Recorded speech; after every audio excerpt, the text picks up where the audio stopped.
बोल वंशी वाले की जय। हे पैसा महाने की जय।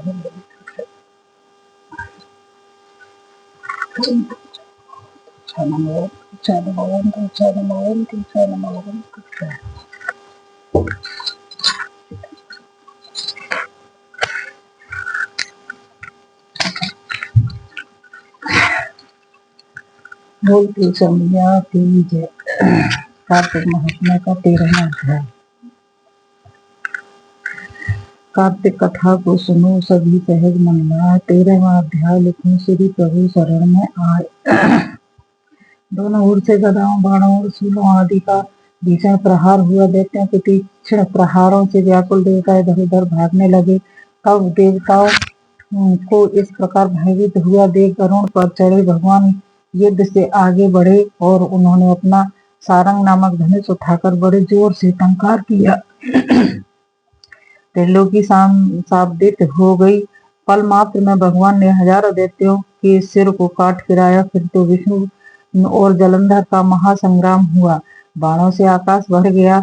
लोग आश्चर्य करने लगे। भगवान विष्णु ने बाणों के वेग से उस दैत्य के ध्वजा छत्र और धनुष बाण काट डाले। इससे व्यथित हो उसने अपनी गदा उठाकर गरुड़ के मस्तक पर दे मारी। साथ ही क्रोध से उस दैत्य ने विष्णु जी की छाती में एक भी तीक्ष्ण बाण मारा। इसके उत्तर में विष्णु जी ने उसकी गदा काट दी और अपने सारंग धनुष पर बाण चढ़ाकर उसको बीधना आरंभ किया। इस पर जलंधर इन पर अपने पैने बाण बरसाने लगा। उसने विष्णु जी को कई पैने बाण मारकर वैष्णव धनुष को काट दिया। धनुष कट जाने पर भगवान ने गदा ग्रहण कर ली और शीघ्र ही जलंधर को खींच कर मारी। परंतु उस अग्निवत अमोघ गदा की मार से वह दैत्य कुछ भी चलायमान न हुआ। उसने एक अग्निमुख त्रिशूल उठाकर विष्णु पर छोड़ दिया। विष्णु जी ने शिव के चरणों का स्मरण कर नंदन नामक त्रिशूल से उसके त्रिशूल को छेद दिया। जलंधर ने झपट कर विष्णु जी की छाती पर एक जोर का मुष्टक मारा। उसके उत्तर भाग में भगवान विष्णु ने भी उसकी छाती पर अपनी एक मुष्टि का प्रहार किया।